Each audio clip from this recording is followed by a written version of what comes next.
작은 거위 사라의 꿈 이야기. 사라의 모험. 사라는 시간이 가는 줄도 모르고 세상 구경에 흠뻑 빠졌어요. 산과 계곡, 강과 호수, 숲과 들판을 마음껏 날아다녔어요. 이전에 보지 못했던 아름다운 광경에 감탄을 하며 너무 기쁜 나머지 소리치며 춤을 추기도 하였지요. 그러나 사라가 세상을 날아다니며 탐험하는 동안 항상 좋기만 한 것은 아니었어요. 바뀌는 날씨에 적응하는 일이 쉽지 않았고 친구들이 없어 무척 외롭기도 했어요. 하늘을 나는 다른 새들과 친구가 되어보려 했지만 사라의 나는 모습이 이상하다며 비웃는 새들도 있었고 다리는 짧은데 엉덩이는 너무 뚱뚱하다며 놀리는 새들도 있었어요. 심지어 거위는 날지 못하는데 날아다니는 거위라니 넌 거위가 아니야. 넌 가짜야 라고 말하는 새들도 있었지요. 게다가 위험한 일도 많았어요.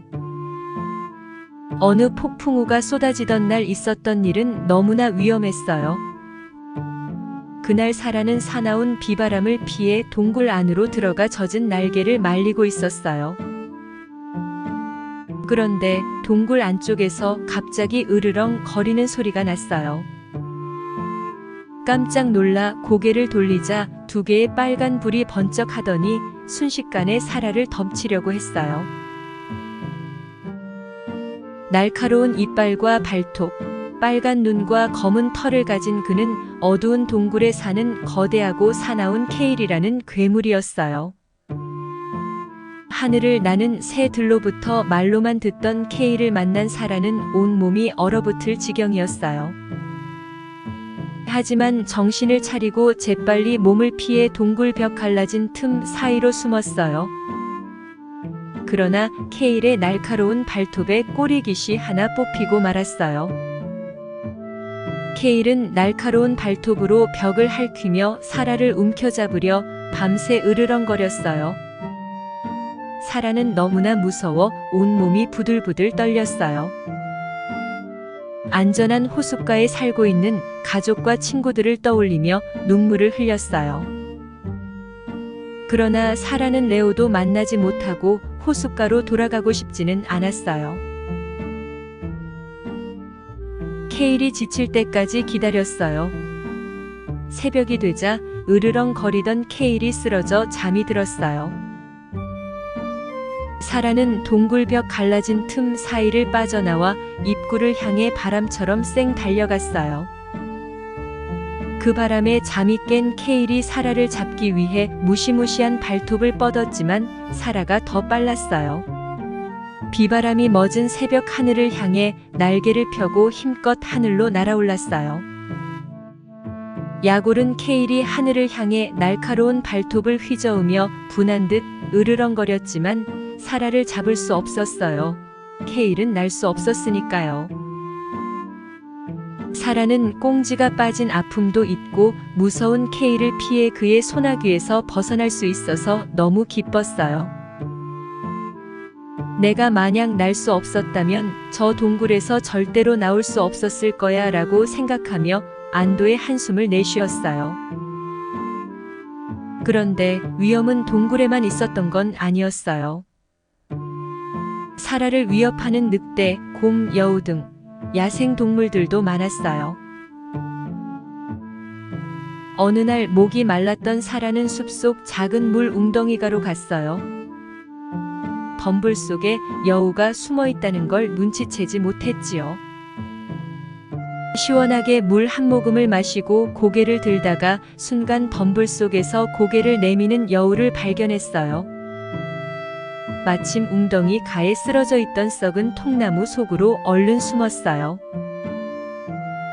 다행히 여우가 그다지 배가 고프지 않았던지 통나무 주위를 몇 바퀴 맴돌다 숲속으로 슬그머니 사라졌어요. 사라는 가슴을 쓸어내렸어요. 한 번은 사람들이 사는 마을을 구경하러 갔다가 사냥꾼이 쏜 총에 맞을 뻔한 적도 있어요. 천둥 소리보다 더 요란한 총소리에 너무 놀라서 총에 맞지도 않았는데 하마터면 땅에 떨어질 뻔하기도 했어요. 사냥꾼이 데리고 다니는 개는 또 얼마나 지저대는지.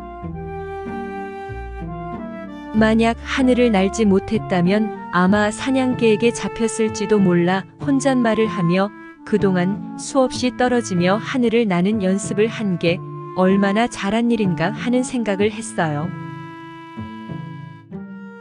토라와 토도를 만나다. 사라는 사람들이 많이 사는 도시라는 곳을 지나야 했어요. 도시는 공기도 나쁘고 쉴 자리도 마땅한 곳이 없었어요. 한나절이 지나서 도시 반대편에 있는 산에 도착해서야 지친 날개를 접을 수가 있었어요. 피곤하고 목이 말랐던 사라는 편안하게 쉴 곳을 찾아야 했어요. 우선 목을 축이기 위해 물을 찾아 산속으로 깊이 들어가자 저 멀리서 이상한 소리가 들렸어요. 소리가 나는 곳으로 다가간 사라는 자기도 모르게 감동해서 소리쳤어요. 이상한 소리는 바로 높은 절벽에서 물이 떨어지는 소리였어요. 누가 위에서 물을 쏟아붓는 듯 엄청난 물이 떨어지는 모습은 웅장하고 장엄한 광경이었어요. 사라는 얼굴에 날개에 물이 튀는 것을 즐기며 한참 동안 폭포 주위를 날아다녔어요. 그러다 폭포 아래 커다란 물 웅덩이가로 내려앉았어요. 주위를 둘러보니 나무들은 우거지고 빨간색, 노란색, 주황색, 고운색을 자랑하는 예쁜 꽃들이 피어 있었어요. 달콤한 꽃향기를 맡으니 지친 몸이 편안해지고 기분도 좋아졌어요. 먼지 쌓인 날개도 씻고 오랜만에 헤엄도 치기 위해 물웅덩이 속으로 풍덩 들어갔어요. 한참을 물속에서 헤엄을 치며 놀고 있는데 숲속에서 거위 2마리가 물웅덩이로 오는 게 아니겠어요. 백조보다는 짧지만 나름 긴 목에 황색 뿔이 새하얀 깃털 오리보다 큰 몸집은 헤엄치기에 아주 알맞은 물갈퀴 발을 가진 거위였어요. 거위 2마리가 먼저 사라에게 다가오며 인사를 했어요. 안녕, 작은 거위야. 안녕, 거위 친구들. 내 이름은 사라라고 해. 난 토도고 이쪽은 토라야. 우리는 이 폭포 근처에 사는 형제들이야. 정말 아름다운 곳에 살고 있구나. 사라가 말했어요. 나는 방법을 가르치다. 토도와 토라는 폭포 근처 마을에 사는 친구들과 가족들에게 사라를 소개시켜 주었어요. 그들은 모두 사라를 환영하였고 친절하게 대해 주었어요. 그리고 사라가 마을에 머무르는 동안 편안히 쉴 수 있는 장소도 마련해 주었지요. 사라는 마을 거위들에게 어떻게 이들이 살고 있는 폭포까지 왔는지를 이야기해 주었어요. 세상에 하늘을 그렇게 오랫동안 날아다니는 거위라니. 이 나이까지 나는 하늘을 마음대로 날아다니는 거위를 본 적이 없어. 토라와 토도의 할아버지 거위는 믿을 수 없다는 듯이 말했어요. 사라는 마을 거위들이 다 보는 앞에서 멋지게 도약을 하여 하늘 높이 날아올라 이리저리 날아다니는 모습을 보여주었어요. 마을 거위들은 하나같이 고개를 뒤로 젖히고 사라가 날아다니는 하늘을 보며 놀란 입을 다물 수가 없었어요. 마을의 젊은 거위들은 너도 나도 사라에게 하늘을 나는 방법을 가르쳐 달라고 했어요.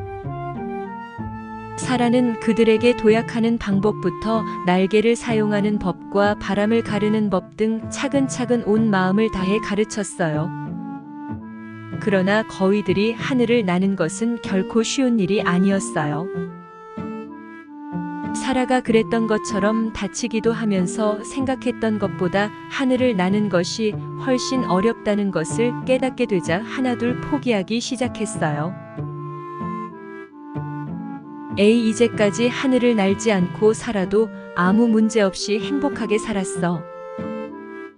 난 더 이상은 날고 싶은 생각이 없어. 지금 사는 방식대로 그대로 살 거야. 맞아, 굳이 새로운 세상을 구경하면 뭐해. 어차피 이 마을을 떠날 것도 아니잖아. 바깥 세상은 너무 위험하고 안전하지 못해. 그것 봐, 사라도 케일이라는 무서운 괴물한테 잡아먹힐 뻔했다지 않아. 처음에 사라를 반겨주고 하늘을 나는 사라에게 경탄을 하던 마을 사람들이 하나둘 사라를 멀리하기 시작했어요. 노인 거위들은 괜히 마을 청년 거위들에게 헛바람 들게 한다며 사라에게 마을을 떠나 줄 것을 요구하기도 했어요. 하지만 토도와 토라 그리고 몇몇 청년 거위들은 포기하지 않고 사라와 매일매일 비행 연습을 했어요. 점점 날아가는 거리가 멀어지고 사라가 그랬던 것처럼 그들의 날개 쪽지는 단단해졌어요. 사라는 그들에게 더 빠르게, 더 잘 날 수 있는 법을 가르쳤어요. 바람을 어떻게 이용하는지도 가르쳤어요. 날개의 각도는 바람에 따라 얼마만큼 달라져야 하는지, 발과 다리는 어떻게 조절해야 하는지, 고개는 또 얼마만큼 숙여야 하는지 사라가 알고 있는 모든 방법을 가르쳐 주었어요. 게다가 공중에서 고개를 하고 묘기를 부리는 법도 가르쳐 주었어요. 하늘을 난다는 것이 어떤 의미인가를 가르쳐 주기 위해 산 정상으로 날아가 가슴 벅찬 일출의 광경과 아름다운 노을이 지는 일몰을 함께 보았어요. 하늘에서 내려다보는 그들의 동네와 쏟아지는 폭포의 근원이 어디인지도 보았어요. 뭉게 구름을 뚫고 더 높은 하늘로 올라가 뭉게 구름 사이로 내려다 보이는 산과 들과 강은 또 얼마나 아름다운지도 보았어요. 가까이 가면 멀어지는 무지개를 쫓아 멀리 멀리 날아가 보기도 했지요. 하늘을 나는 것을 시도조차 하지 않았거나 중간에 포기한 거위들은 결코 알 수 없는 새로운 세상을 경험하게 된 토도 형제와 청년들은 너무나 행복했어요. 마지막 이야기를 기대해 주세요.